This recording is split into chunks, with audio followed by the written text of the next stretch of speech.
Just the other day I made a video talking about Fallout 4, and you guys know one of my biggest concerns is the polish. How buggy is this game going to be at launch? Well, I think Bethesda has that all figured out. Let's talk about it right here on episode 82.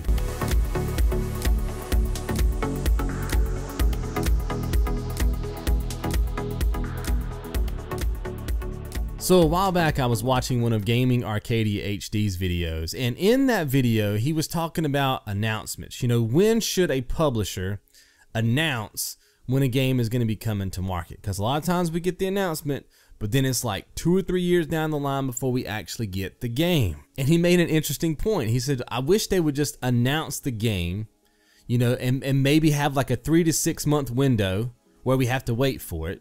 But when they announce it, it's pretty much done. Like, they're just polishing it, they're testing it, but they're done with all the core gameplay mechanics. I mean, all those issues are resolved, you know, and that way we don't have to wait as long. You see what I'm saying?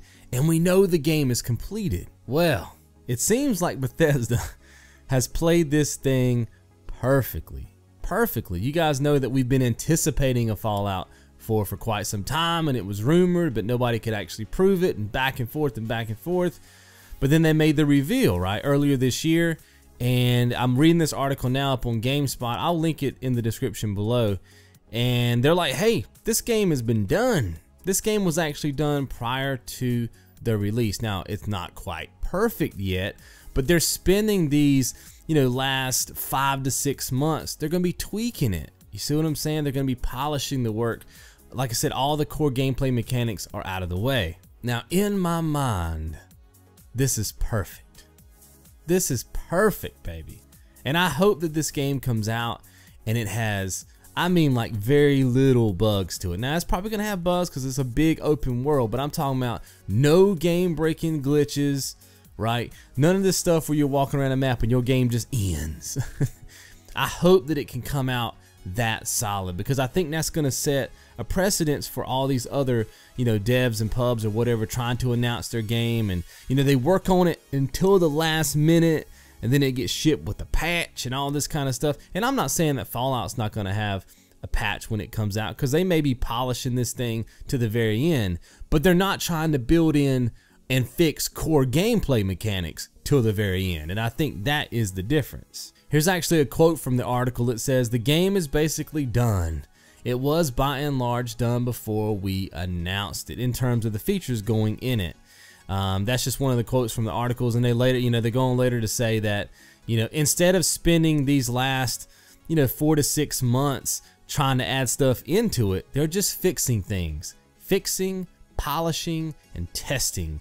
And that is a beautiful thing. Now, they did go on to say that, hey, when the game drops, we're going to have forums built. Everybody can get on those forums, and obviously, if there is a bug or whatever, they can report it. They can also give feedback on the game, and they'll be doing minor tweaks and patches along the way. But I really do feel like that they're trying to give us an experience right out of the gate, day one, that is as flawless as possible. It will not be perfect, no game is, but if they can just avoid floating cars, like I remember playing Fallout 3 and I turned the corner one time and it was cars floating in the air. Stuff like that that pulls you out of the immersion. They're funny, obviously, haha, and get it, but you know, it kind of pulls you out of the experience, and obviously game-breaking bugs and glitches. If they can avoid those type of things, man, this is going to be an epic experience. For sure. So I just wanted to kind of pass this word along to you guys. This article just came out, I think late last night, and when I read it, I was like, we got to talk about this, because we just talked about Fallout 4 the other day. So should this become, right, the thing that all publishers do? And I mean, I guess we're gonna know when the game drops, because if it's a success and there isn't a lot of bugs and glitches, then like I said, maybe everybody else will follow suit. Or do you guys like the fact that they, you know, some pubs decide to announce the game 2 or 3 years out? Or would you rather it be like a smaller window, like a 3 to 6 month window? For me personally, I'd rather have it be like a 3 to 6 month window, personally. Also, guys, before I let you go, I wanted to bring up this game called Scrolls. It's a deck-based strategy game, and it was actually sent to me. It was actually left on a comment on a couple of the videos, and then This person also sent me an email. I do not want to say your name publicly because I'm afraid I'm going to butcher it, but I will write it up on the screen right now. Thank you so much for letting us know about this game. If you guys are into deck-based strategy games, as far as I can tell, it's a free game that you can try and you know, see what you think. I wanted to throw it out there and get the word out to the community. But anyway, guys, I'll see you right back here tomorrow.